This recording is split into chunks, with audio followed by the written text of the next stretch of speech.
we want to start this weekly update live and make it a weekly thing until this COVID-19 thing is over.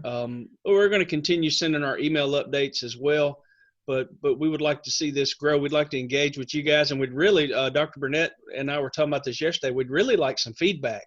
And the best way we can get feedback is to see you and talk to you and hear what's going on in your world. I know we got Leanne here from Southwest Louisiana. Chad, you're way up North Louisiana. Regina, you're in the Southwest. Kelly, you're in the Southeast. James, you're down in the New Orleans area, and Kayla, you're right in the middle of the state. So we've got the entire state of Louisiana covered right here on this screen today, and that's just something we can't. So I see Sarah's in here, so she's from North Louisiana. Somebody let Nina in here for some reason. I don't really know why. Hey, Nina.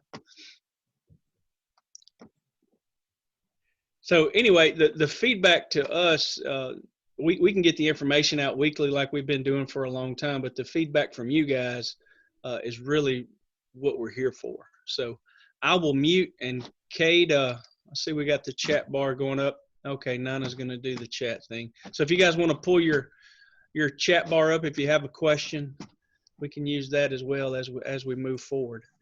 Kate, do you want to start? I have a little handwritten agenda of some things I wanted to make sure I shared with everybody, but that's about it. Yeah, the big thing that I would start with is just to let all of you know that even though, school is closed, the FFA office is not closed. Miss Eaton still goes up to campus once a week. She waters our plants for us. She gets information off of our shared computer drive for us that we can't access. She's still operating QuickBooks and taking care of the budgets. Dr. Burnett classified her as our essential person in our office, so she can go once a week. Now, if you call the office, we're probably not going to answer your phone call because she's only there once a week. So definitely, if you have questions right now, either contact us on our cell numbers or through email would be the best way to catch us. But our student workers are still working. We're able to continue to pay them. So we're carrying on planning for convention and other things that are coming up just like we normally would. We're on schedule the way we should be. We're just waiting for, to find out what's going to happen in the next couple of months. The state officers are still engaged. If you've noticed across our social media platforms, they've been creating content. I think starting next week, I've got at least one of them is going to attempt to do a chapter workshop for FFA members who are interested in using this Zoom platform to get engaged. So Salem is planning to do a workshop for members next week. Those state officers also have a conference call with the National FFA president next Saturday to try to make sure they continue with what they're doing. We have converted the entire state leadership delegates conference to an online format, so our area officers have still been engaged. They're reading through the 6 delegate issues that were submitted. They're asking questions.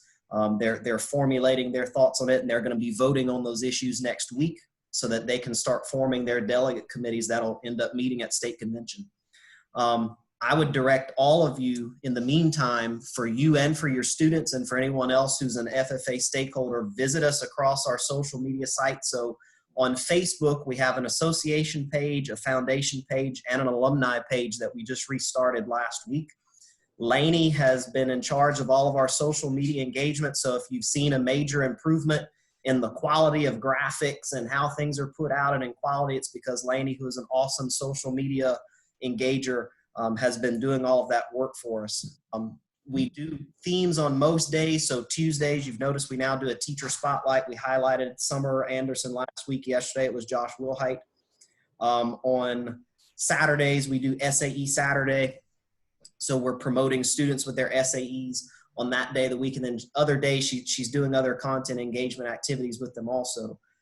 We've been creating videos. We've been interviewing lots of people. Trevor, just about an hour ago, interviewed the National FFA advisor.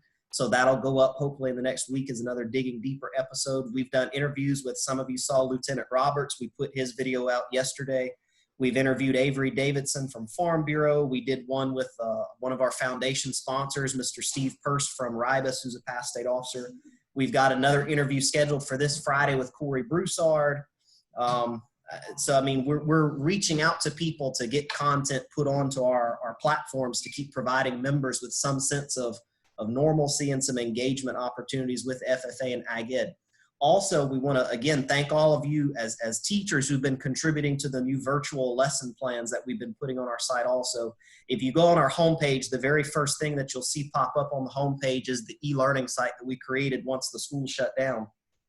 That's a compilation of information that we found from other states, from national FFA, and then some of it is original created here in the state. So I know we have lesson plans that have been put on now by Miss Smart, and her daughter did one on floral arrangement. Miss Smart also just finished up one on canine care, which we'll be posting up here soon.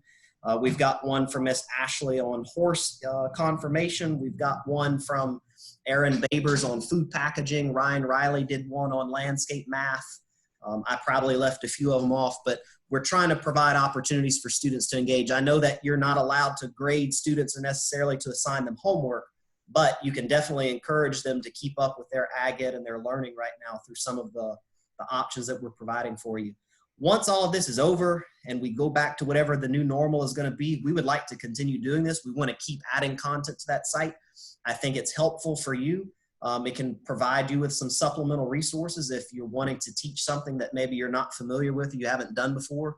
You can use these pre-made lesson plans to help you out. Or I think it's probably something very helpful if you need sub work, if you need bell work. A lot of this would fit in really well with how you're doing your lesson plan. So we're open to more ideas. If you have people that we can interview, if you have an idea for lessons that you would like to see us teach, please let us know and we'll get it up on the site.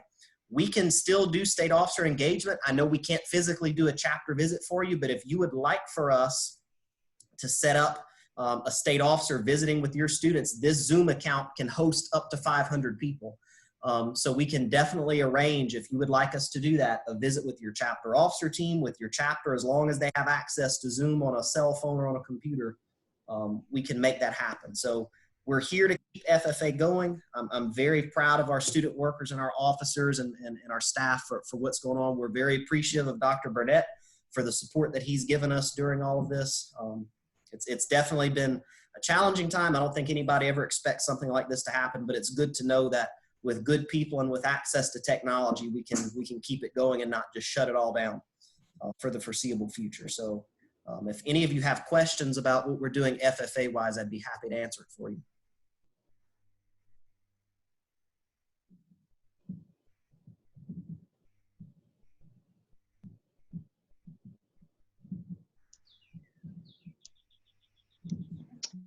I don't see anything in the chat. The area contest, Kate and Dr. Smith, Yeah. Have y'all explored any when we may hold them or any ideas? Yeah, I've got a piece here on my agenda to cover CDEs, Chad. Area contest is just not going to happen. It's not going to be in the cards. We're going to have to convert everything to state only and divvy out area banners like we do in dairy, cattle, and livestock. That's the best bad idea I've got for that. We're holding on hope that convention is going to be a go.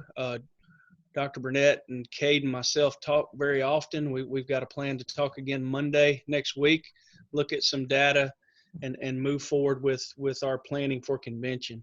On the LSU Ag Center website, it's been released that, we will make a decision by April 30th on our summer activities. Of course, 4-H University, some of their horse show, their 4-H camps have all been decidedly closed. So all 4-H events through the month of June are closed. But as you know, 4-H is dependent on parent volunteers.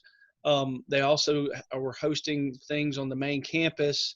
We're keeping our decision in line with the governor's school closures, the Bessie Board school closures, the governor's stay at home order for now. And we're looking at some data and trying to figure out if this curve is going to start to trend downward. We may hold on to hope, and that's really what we're doing, holding on to hope that we may have our convention as normally scheduled. And Chad, if we do, things are going to obviously be a little different. We're going to try to get as many CDEs as we can done at convention. There may be that's the best I got. We're going to host some at 4-H University like Meat ID and Livestock, but now that's not in the cards. I called a meeting with the CDE board, and I told them we would do online CDEs as a last resort. And so we're looking into that. We're actually going to host 2 practice CDEs next week online. One of them will be with Quizlet. It'll be open to all your students. We'll post it on our social media and share it with you through our email. The other one, CDE number 2, will be vet science, and we'll be using the QBank software that's owned by Judging Card, and we're going to limit that to 100 kids. So you'll have to pre-register students for that event. That one cost us money, so we're going to limit it to 100 kids.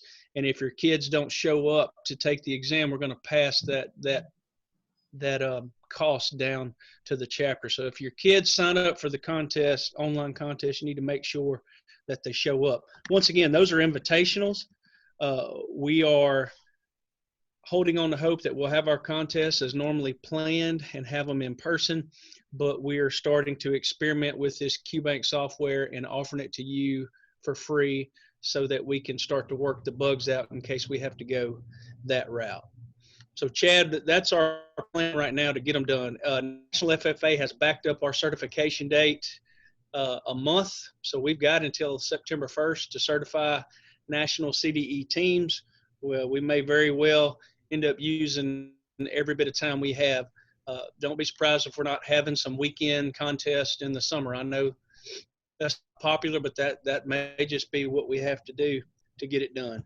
Be mindful if convention does go on as planned. We're very aware that the mandatory ACT testing date is June 2nd. We are not aware of what that's going to look like. We're working very hard to get some clarity. Our bus is going to run. Are all staff going to have to report? Our lunch is going to be served.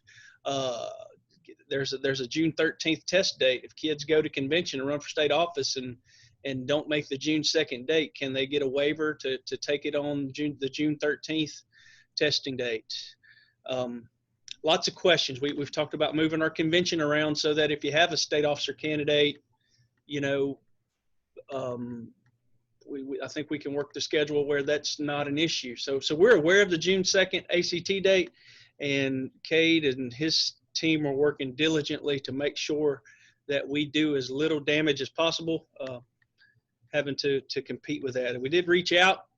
We did try to negotiate with that whenever we heard that was taking place, but I think there was no room to negotiate. I'm not really sure what happened there. Principals were jockeying for that to not happen in June, and nobody can really, unless you were in the boardroom and doing the negotiations, I don't believe anyone can really give us any clarity unless you were there. And of course, we were not.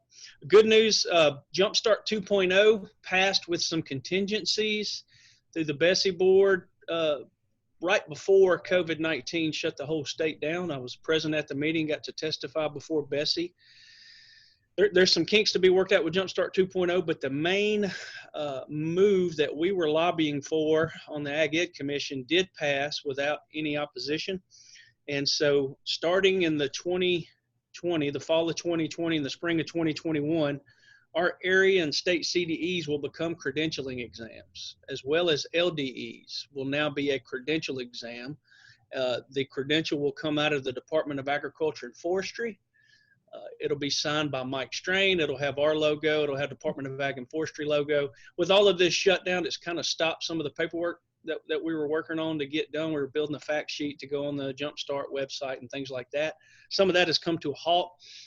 As a matter of fact, yesterday was supposed to be our Capitol Day, and we had it on the agenda for me and Dr. Strain to sign an MOU and make a big rollout, a big to-do about this new credential, and it just didn't come to pass. So I wanted to share with you now.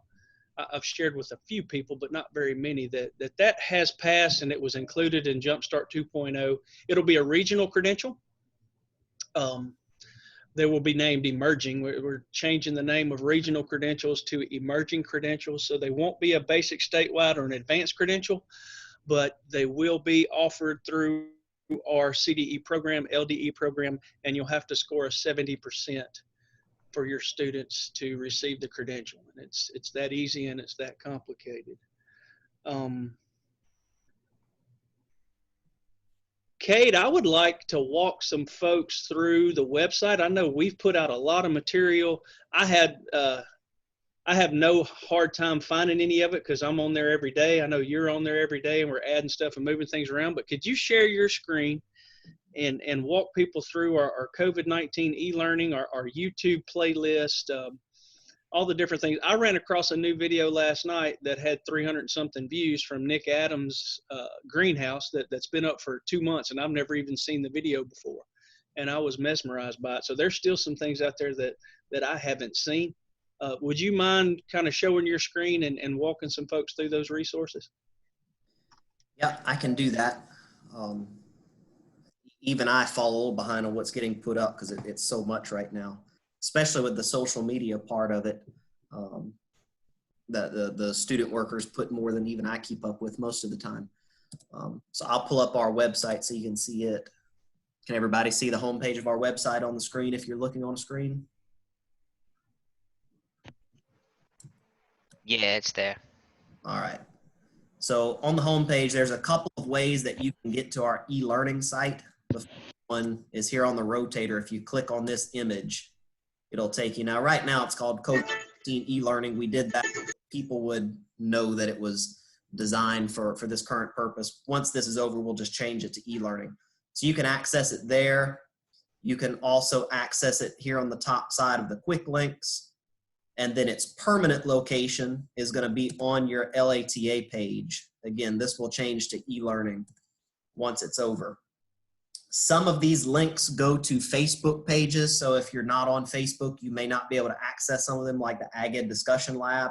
If you do have a Facebook profile and you're not following the Ag Ed Discussion Lab, I would highly recommend you do that. This is for ag teachers from around the country who share ideas on ideas for teaching. There's been a ton of ideas for virtual learning right now since all of this has gone on. So I would definitely encourage you to go follow the Ag Teacher Discussion Lab if you're not on there. And then some of these come from other stakeholders. So Ag Explore was a national FFA initiative. You know, Ag in the Classroom was from Farm Bureau. Some of these sites came out specifically in response to COVID-19. They're providing free access to their services like this agednet.com. Dr. Smith and I subscribe to the National Ag Ed listserv, so almost every day we're getting links to other resources. And our thought was, I don't know how many teachers in our state subscribe to the National listserv, and because it's so scattered, I know that most of our teachers at this point are familiar with our website and have learned how to navigate it. So we figured if we just put them all in one location and alphabetized it on that site, it would be much more easy for you to access. And then several of these are Louisiana specific. So these curriculum webinars, these are all of the online trainings that Dr. Smith has recorded with teachers going back to 2017. This is also on our website already, but on the LATA tab, but we went ahead and linked it to this e-learning site for now. I would highly, highly, highly recommend, if you have not watched this 2020 award application instruction video yet, you need to go look at it. This is going to be important as you're preparing your award applications, which have to be registered by May 5th and emailed to me by May 6th. So this will give you a lot of instructions on what that needs to look like this year. The Digging Deeper site, these are the longer interviews that we started about 2 years ago. We've done 6 of them so far. The most recent one was with Commissioner Strain. He visited with me for a little while about the pandemic. It was pretty educational, pretty useful for your students to watch. Again, these are some more out-of-state resources that we've compiled. These are the beef retail cut videos that we shared about a month or so ago. We've linked them here also. Our YouTube channel, if you've never looked at our Louisiana FFA YouTube channel, it's got videos going back several years. Laney has done a good job of putting them into playlists, sharing them in a way that you can see. One of the things that we started a couple of weeks ago, we have state officers now who are filming these news you can use clips. So I would encourage you to share this with your students or even with you. The first one was by Jaden. This one was done by Amber. Again, you can see Laney's creativity in putting these together. But these little news segments are designed to keep you updated on pressing things that are coming up due here shortly. So they've talked a lot about scholarship applications, about author applications, that sort of thing. So I would check out our YouTube channel if you haven't seen it yet. There were several national FFA links. We've compiled them into one and then broken them out from there. And then this is our virtual lesson page that we started in response to it. Now, Mr. Vines created his own YouTube channel. If you have not seen it yet, it was pretty interesting. He's put several short lessons on his personal channel, and he gave us permission to link it. So a lot of ag mechanic videos that he's been recording on his channel. I would check that out if you have time. Our page.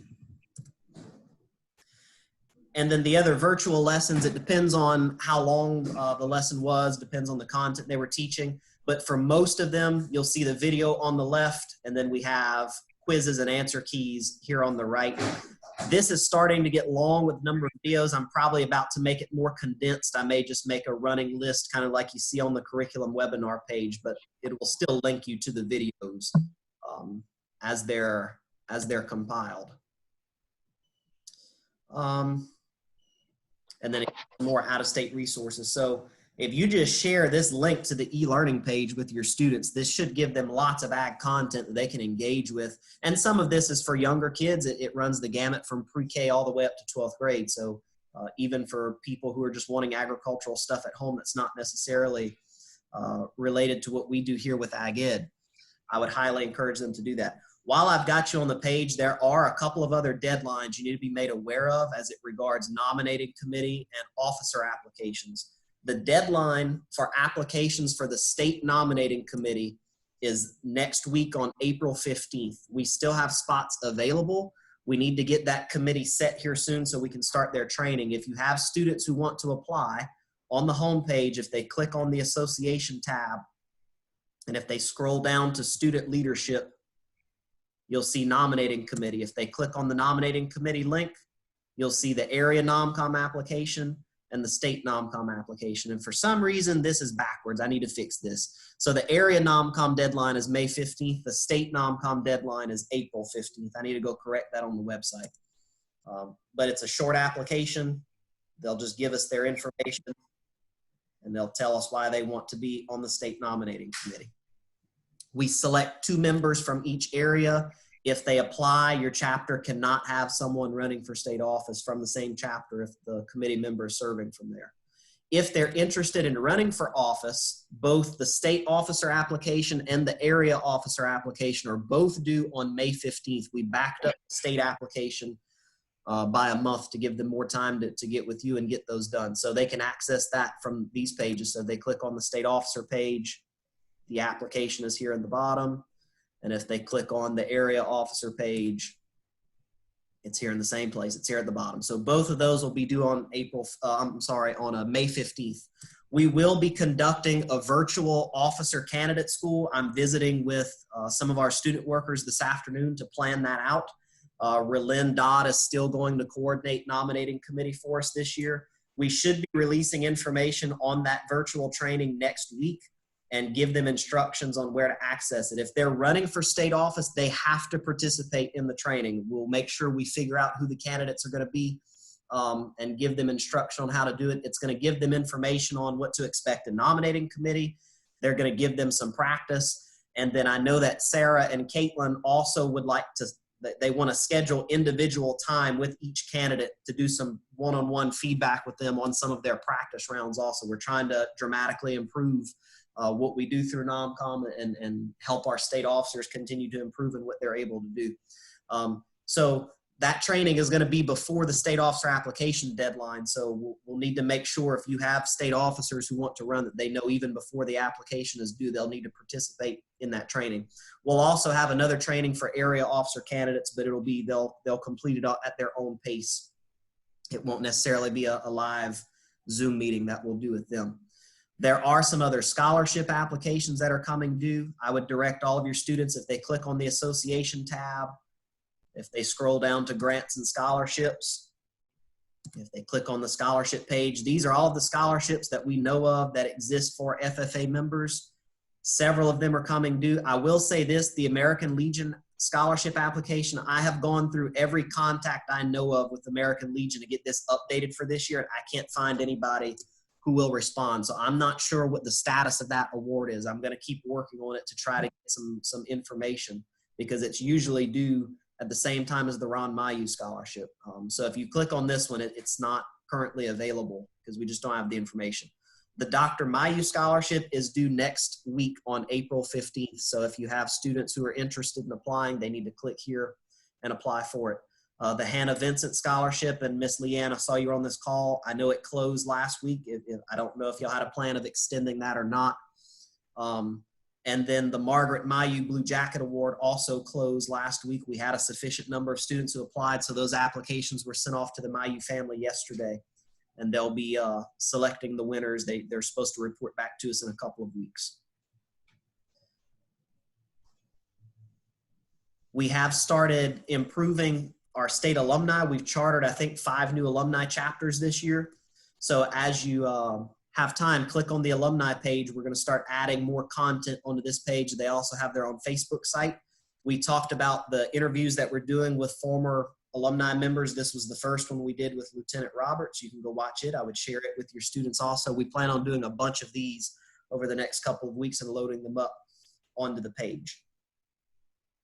And then if you haven't looked at it before, your LATA page is still here. In addition to the e-learning site, we've always had a large compilation of teacher resources that you can access. Some of them you could do distance. Some of them will be more beneficial once you go back to school. But this site is still up and running. And if you ever miss Dr. Smith or I's updates, you can always click on these links. We have cataloged these going back, I think, 2 years now. Yeah, the earliest one's from August of 2018. So if you ever miss anything, you can always go back and find it there. Dr. Smith, was there anything in particular you wanted me to show? No, that's very thorough. I would like to add 2 things. Any teacher that's on the call or that is watching this, the recording, if you'd like to submit a lesson and share, kind of like Sadie did with the poultry lesson the other day, or Regina's daughter, if you've got something that you're really good at and you think our students in Louisiana would benefit from it, if you've got a plant lesson, Kelly, or Chad, if you've got something you do in your department that's special and you'd like to video it and have it down, it'll be there. I like to tell, like I told Sadie, it'll be there for your grandkids one day to watch. You might be teaching, who knows how to do whatever it is. It'll be on our YouTube channel for the duration. And I just want to openly invite anyone that would like to do that. It's pretty simple to log in and record and edit that. If you can share a PowerPoint, we've done all sorts of different lessons. We did one with fixing a small engine's rope the other day and duct taped a cell phone up on a chair and got it done that way. So if there's something you'd like to submit, just reach out to us and we'll make that happen. Kate, I'd like to share that we have bought a new voting system. I've gotten a lot of calls, even some private chats on this call today about not being able to travel to convention if it's in June. And I understand that people are nervous about travel. So we actually have a system set up with the wee hats, the people that do our website, where we can vote with smartphones now. So if we're voting for state officers or voting for delegate issues, each chapter will get 2 codes. It'll be your chapter number and maybe like an A and a B or a 1 and a 2. So your 2 delegates will get that sign in, that login, and we'll open the voting up, and they'll actually be able to vote through the convention app that we purchased last year. So we just purchased an add-on feature to the app that'll do our voting. So we won't do the clickers. We won't pass out clickers and have clickers turn back in like we were doing at convention. And consequently, you could vote from your living room. If you got a situation, Chad, where you couldn't come to convention, you have to stream it live, and you want your 2 delegates to vote, there's a possibility that if you're watching it live on Facebook, you could do your voting from home if we have a blended convention model this year. So we're working diligently trying to figure out every possible angle that we have to plan for to get this done. And we've covered that with the remote voting capabilities. I have nothing else on the page except Dr. Burnett. If you're still here, I see you are. If you would like to share any overarching wisdom that you have with our teachers or anyone that's watching this recording in the future, you're more than welcome to. I don't know that there's anything in particular that that I would need to share, except that I think I think that the ag teacher group in this state is doing an absolutely marvelous job to make the adjustments and the things that we need. You've got great leadership down here with Dr. Smith and Cade. They're they're they're both doing absolutely yeoman's work in making sure that things are done as well as they can possibly be done. We're all working within certain parameters here. We're going to be making a decision soon, not too distant future, about what kind of things we can and cannot do this summer. And I assure you, we're going to try to make the best decision for the health and well-being of you, of your students, as well as of the health and well-being of the programs. I mean, ultimately, it's got to be what's safe for your students. None of you would want to bring students into a dangerous environment. I know that, but what we're very hopeful about, cautiously optimistic, is that we're going to see this curve flatten out, and it's going to decline fairly quickly.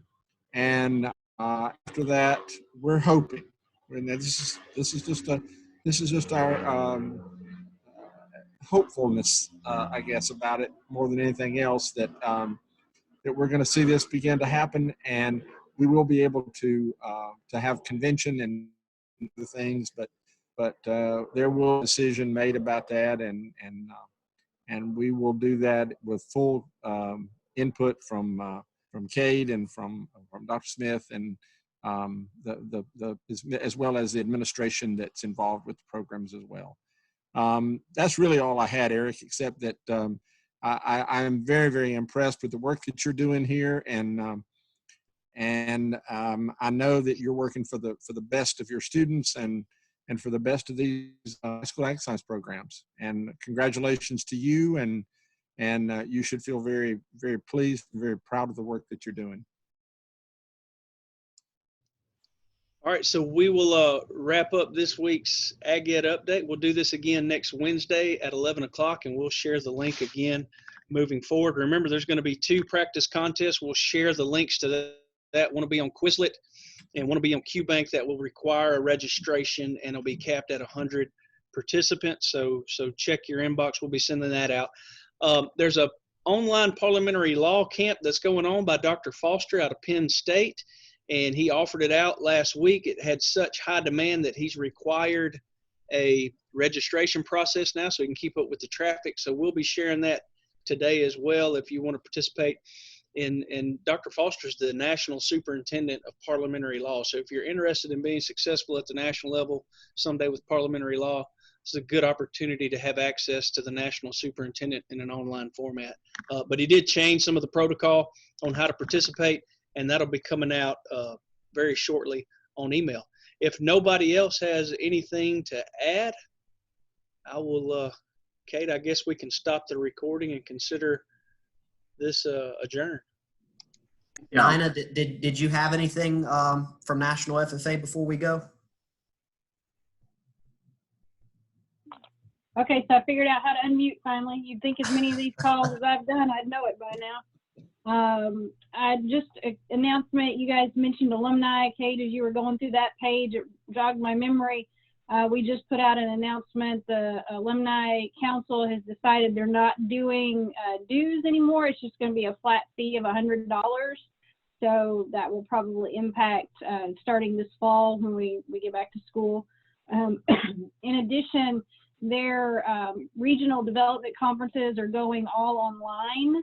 So that actually opens up some opportunities in the current situation we're in for teachers, some students, and of course your supporters, adult supporters, to be a part of those RDCs where maybe they wouldn't have been before because they would have had to travel over a long distance. So hopefully teachers might be excited about taking advantage of some of those. They'll be putting that schedule out on the website and announcing how they're going to do it for the remainder of the year. So there's just something that came across the desk yesterday, some decisions that would be made. Our staff is working hard, just like you guys, to try to figure out what summer is going to look like. So hopefully, you know, as I learn things, you'll probably learn them at the same time as leadership makes those decisions, but we'll try to make sure to get the teachers, help make them aware of what's going on as soon as decisions are made. So thanks for letting me jump on. Thanks, Nana. Anybody else? All right, guys. Thanks for tuning in. We'll see you next week.